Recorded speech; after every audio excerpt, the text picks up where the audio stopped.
General ਸਾਹਿਬ ਤੁਹਾਨੂੰ ਇਹ ਸਮਝ ਨਹੀਂ ਆ ਰਹੀ ਇਹ ਕੀ ਤੁਹਾਡੇ ਕੋਲ ਮੁਤਾਲਬਾ ਕਰਦੇ ਨੇ ਕਿ ਭੈਣਾ ਕਹਿੰਦੀ ਹੈ ਸਾਨੂੰ ਆਪਣੇ ਭਰਾ ਨਾਲ ਮਿਲਣ ਦੇ ਤੇ ਤੁਸੀਂ ਇਹਦੇ ਤੇ ਪਾਬੰਦੀ ਲਾਈ ਹੈ। ਅਰਬਾਂ ਰੁਪਇਆ ਤੁਸੀਂ ਖਰਚ ਕਰ ਚੁੱਕੇ ਹੋ ਹੁਣ ਤੱਕ ਇਮਰਾਨ ਖਾਨ ਨਾਲ ਉਹਨਾਂ ਦੀਆਂ ਭੈਣਾਂ ਨਾ ਮਿਲ ਸਕਣ।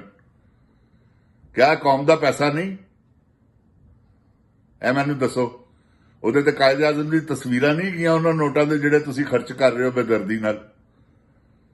ਇਹ ਜਿਹੜੇ ਜਹਾਜ਼ਾਂ ਦੀ ਇਜਾਜ਼ਤ ਦਿੱਤੀ ਜੇ ਜਿਹਦੇ ਚ ਕੋ ਪਿਸ਼ਾਬ ਨਾਲ ਚੱਲਦੇ ਨੇ ਪੈਟਰੋਲ ਨਾਲ ਚੱਲਦੇ ਨੇ ਹਜ਼ੂਰ। ਇਹ ਨਹੀਂ ਗਾ ਕਿ ਉਹਨੇ ਟੈਂਕੀ 'ਚ ਪਿਸ਼ਾਬ ਕਰਨਾ ਮੈਂ ਤੇ ਪੈਟਰੋਲ ਨੇ ਟੁਰ ਪੈਣਾ ਮੈਂ ਲੈ ਕੇ ਉਹਨੂੰ।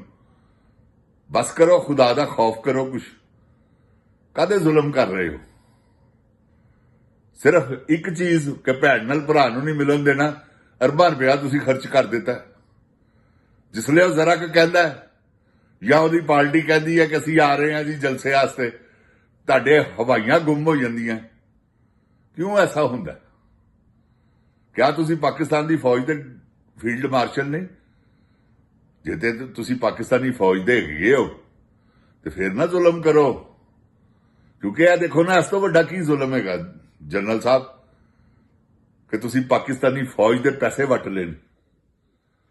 ਇਸ ਤਰ੍ਹਾਂ ਵੀ ਕਦੀ ਹੋਇਆ? ਕਿਹੜਿਆਂ ਮੁਲਕਾਂ ਦੀਆਂ ਫੌਜਾਂ ਦੂਸਰਿਆਂ ਮੁਲਕਾਂ 'ਚ ਜਾ ਕੇ ਲੜਦੀਆਂ ਨੇ? ਇਹ ਮੈਨੂੰ ਦੱਸੋ। ਉਹ ਤੇ ਜਿਨ੍ਹਾਂ ਦੇ ਮੁਆਹਦੇ ਹੋਏ ਨੇ ਉਹੀ ਜਾਂਦੇ ਨੇ। ਨੈਟੋ ਫੌਜ ਹੋਰ ਕੋਈ ਦੱਸੋ ਮੈਨੂੰ, ਕੋਈ ਮੁਲਕ ਐਸਾ ਤੁਸੀਂ ਬੁਲਾ ਸਕਦੇ ਹੋ? 10-20 ਬੰਦੇ ਇਸਰਾਈਲ ਤੁਹਾਡੇ ਵਾਸਤੇ ਭੇਜ ਦੇਵੇ। ਤੁਸੀਂ 3500 ਬੰਦਾ ਭੇਜ ਰਹੇ ਹੋ। ਕੁਛ ਤੇ ਹਯਾ ਕਰੋ। ਆਉਜ਼ ਬਿल्ला मिनश शैतानिर रजीम बिस्मिल्लाहिर रहमानिर रहीम रब्बे ज़िदनी इल्मा। ऐ अल्लाह ताला मेरे इल्म में इजाफा फरमा और मुझे सच बोलने की तौफीक दे।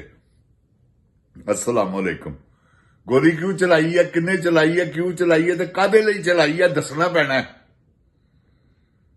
ਇਹ ਜਿਹੜੇ ਠੰਡੇ ਪਾਣੀ ਪਾ ਰਹੇ ਹੋ, ਸਰਦੀਆਂ ਦੀਆਂ ਰਾਤਾਂ ਨੇ, ਬੰਦੇ ਦਾ ਮੂੰਹ ਬਾਹਰ ਨਹੀਂ ਨਿਕਲਦਾ ਘਰੋਂ, ਤੁਸੀਂ ਉਹਨਾਂ ਦੇ ਪਾਣੀ ਪਾ ਰਹੇ ਹੋ ਠੰਡੇ। ਕਿਆ ਤੁਸੀਂ ਅੱਲਾ ਨੂੰ ਜਵਾਬ ਨਹੀਂ ਦੇਣਾ? ਇਸਤਸਨਾ ਨੇ ਤੁਹਾਨੂੰ ਅੱਲਾ ਕੋਲੋਂ ਤਾਂ ਨਹੀਂ ਬਚਾਣਾ। ਹਜਾਜ ਬਿਨ ਯੂਸਫ ਬਚ ਗਿਆ ਹੋਏਗਾ, ਤੁਹਾਡਾ ਕੀ ਖਿਆਲ ਹੈ?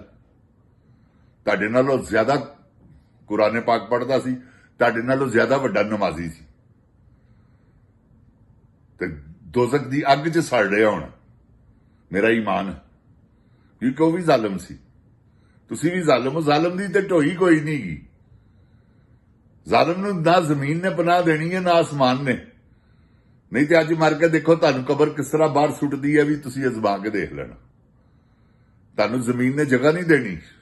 ਜਨਰਲ ਸਾਹਿਬ ਇਹ ਨਵਾਂ ਸਾਲ ਚੜ ਰਿਹਾ 2026 ਤੇ ਪਲਟਾ ਖਾ ਜਾਵੋ। ਮੈਂ ਤੁਹਾਨੂੰ ਹਕੀਕਤ ਕਹਿ ਰਿਹਾ, ਮਾਫੀ ਮੰਗ ਲਵੋ ਕਸਮ ਅੱਲਾ ਦੀ। ਤੁਹਾਡੇ ਬੱਚੇ ਵੀ ਬਚ ਜਾਣਗੇ, ਤੁਸੀਂ ਵੀ ਬਚ ਜਾਓਗੇ। ਨਹੀਂ ਤਾਂ ਤੁਸੀਂ ਦੁਨੀਆ ਦੇ ਕਿਸੇ ਵੀ ਕੋਨੇ 'ਚ ਆਪਣੇ ਬੱਚੇ ਭੇਜੋਗੇ, ਯਾਦ ਰੱਖਣਾ ਉੱਥੇ ਵੀ ਪੀਟੀਆਈ ਵਾਲੇ ਪਹੁੰਚ ਜਾਣਗੇ। ਬਾਜਵਾ ਕਿੱਥੇ ਕਿੱਥੇ ਲੁਕ ਰਿਹਾ। ਬਾਜਵੇ ਦਾ ਪਤਾ ਹੋਵੇ ਬੱਚੇ ਕਿੱਥੇ ਗਏ ਨੇ। ਇੱਥੇ ਅਮਰੀਕਾ 'ਚ 5000 ਬੰਦਾ ਹੈਗਾ ਜੀ ਜਿਹੜਾ ਉਹਨਾਂ ਨੂੰ ਚਿੱਤਰ ਉਹਦੇ ਬੱਚਿਆਂ ਨੂੰ ਮਾਰਨ ਵਾਸਤੇ ਤਿਆਰ।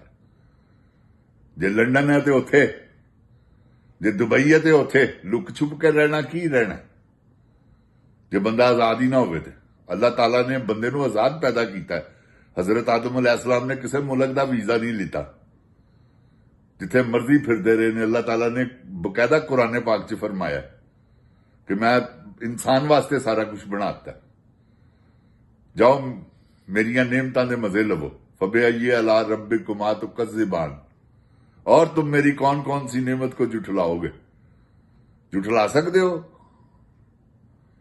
ਤੁਸੀਂ ਤਾਂ ਕੁਰਾਨ ਦੇ ਹਾਫਿਜ਼ ਹੋ। ਹਾਫਿਜ਼ ਹੋ ਕੇ ਜੇ ਅਗਰ ਤੁਸੀਂ ਐਸੇ ਕੰਮ ਕਰੋਗੇ ਤਾਂ ਇਹ ਜ਼ਿਆਦਤੀ ਵਾਲੀ ਗੱਲ ਹੈਗੀ ਜੀ ਜਨਰਲ ਸਾਹਿਬ। ਫਿਰ ਨਾ ਤੁਹਾਨੂੰ ਜ਼ਮੀਨ ਨੇ ਬਰਦਾਸ਼ਤ ਕਰਨਾ ਤਾਂ ਤੁਹਾਨੂੰ ਅਸਮਾਨ ਕਰੇਗਾ।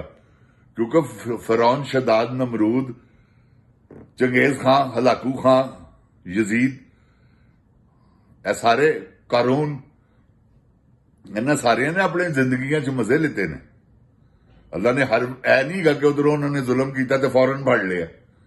ਨਹੀਂ, ਉਹ ਕਹਿੰਦਾ ਰੱਸੀ ਦਰਾਜ਼ ਹੈ ਜ਼ਾਲਮ ਦੀ। ਕੋਈ ਗੱਲ ਨਹੀਂ, ਕਰ ਲੈ ਕਿੰਨੇ ਜ਼ੁਲਮ ਕਰਨੇ ਨੇ। ਤੇ ਤੁਸੀਂ ਦੇਖੋ ਨਾ ਜ਼ੁਲਮਾਂ ਦੀ ਅਖੀਰ ਹੈ। ਆਏ ਦਿਨ ਉਹ ਤੁਹਾਡੀ ਮਹਿਬੂਬਾ ਜਹਾਜ਼ ਲੈ ਕੇ ਜਿੱਥੇ ਦਿਲ ਕਰਦਾ ਚਲੇ ਜਾਂਦੀ ਹੈ। ਕੋਈ ਗੱਲ ਕਰਨ ਵਾਲੀ? ਪੈਟਰੋਲ ਜਲ ਸੜਦਾ, ਉਹਦੇ 'ਚ ਅਵਾਮੀ ਰੁਪਇਆ ਲੱਗਦਾ। ਆਵਾਮ ਦੇ ਪੈਸੇ ਨੂੰ ਆਪਣਾ ਪੈਸਾ ਸਮਝ ਕੇ ਖਰਚ ਕਰੋ ਤੇ ਕਦੀ ਵੀ ਨਾ ਇੰਜ ਹੋਵੇ।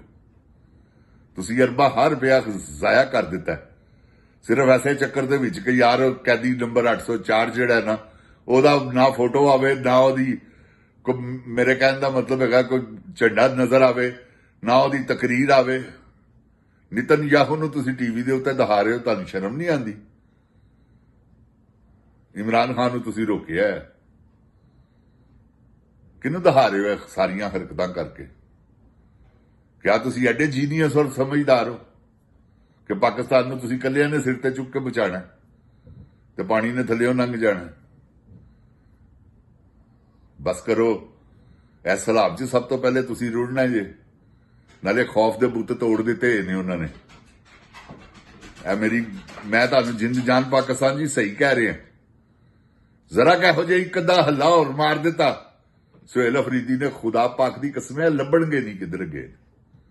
ਅਗਰ ਉਹ ਪੈਦਲ ਨਿਕਲ ਆਇਆ, ਪੈਦਲ ਤੋਂ ਮੁਰਾਦ ਹੈ ਬਾਈ ਰੋਡ, ਅਗਰ ਉਹਨੇ ਸਫ਼ਰ ਕੀਤਾ ਜਹਾਜ਼ ਤੇ ਨਾ ਗਿਆ ਕਰਾਚੀ, ਤੇ ਤੁਸੀਂ ਰਿਜ਼ਲਟ ਆਪੇ ਹੀ ਦੇਖ ਲੈਣਾ। ਇਹ ਜਿੰਦ ਜਾਨ ਪਾਕਿਸਤਾਨ ਜੀ ਹਕੀਕਤ ਹੈਗੀ ਜੇ। ਉਹ ਰਿਜ਼ਲਟ ਤੁਸੀਂ ਦੇਖਣਾ ਕਿ ਕੀ ਤੂਫਾਨੀ ਕੰਮ ਹੁੰਦਾ, ਕਿਉਂਕਿ ਸੁਨਾਮੀ ਟੁਰ ਪਿਆ ਹੈ ਸਮੁੰਦਰ 'ਚ। ਜਿਸਲੇ ਵੱਡੀਆਂ ਲਹਿਰਾਂ ਆਉਂਦੀਆਂ ਨੇ ਨਾ ਤੇ 5000 ਮੀਲ ਤੋਂ ਵੀ ਨਜ਼ਰ ਆ ਜਾਂਦੀਆਂ। ਫਿਰ ਆਹਿਸਤਾ ਆਹਿਸਤਾ ਆਹਿਸਤਾ ਆਹਿਸਤਾ ਉਹ ਜਿਸਲੇ ਉਥੋਂ ਲਹਿਰ ਉੱਠਦੀ ਹੈ ਨਾ, ਉਹ ਹੁੰਦੀ ਹੈ 200 ਫੁੱਟ ਉੱਚੀ, ਕਿਨਾਰੇ ਦੇ ਕੋਲ ਆਉਂਦੀ 3 ਫੁੱਟ 4 ਫੁੱਟ, ਫਿਰ ਵੀ ਉਹ ਸੁਨਾਮੀ ਬਣ ਜਾਂਦੀ। ਤੇ ਜਿੰਦ ਜਾਨ ਪਾਕਿਸਤਾਨ ਜੀ, ਇਹਨਾਂ ਨੂੰ ਅੱਲਾਹ ਤਾਲਾ ਕੋਲੋਂ ਡਰਨਾ ਚਾਹੀਦਾ। ਮੈਂ ਸਿਰਫ ਔਰ ਸਿਰਫ ਇਹਨਾਂ ਨੂੰ ਅੱਲਾਹ ਤਾਲਾ ਕੋਲ ਡਰਾਉਣ ਵਾਸਤੇ ਇਹ ਸਾਰੀਆਂ ਗੱਲਾਂ ਕਰਨਾ ਕਿ ਖੁਦਾ ਦਾ ਖੌਫ ਦਿਲ 'ਚ ਰੱਖੋ। ਅੱਲਾਹ ਤਾਲਾ ਨੇ ਕੁਰਾਨ ਪਾਕ 'ਚ ਸਾਫ਼ ਜ਼ਾਹਰ ਫਰਮਾਤਾ ਹੈ ਕਿ ਤੂੰ ਕਰ ਲੈ ਜਿੰਨਾ ਜ਼ੁਲਮ ਕਰਨਾ, ਆਖਰ ਤੇ ਤੂੰ ਮੇਰੇ ਕੋਲ ਹੀ ਆਣਾ ਨਾ।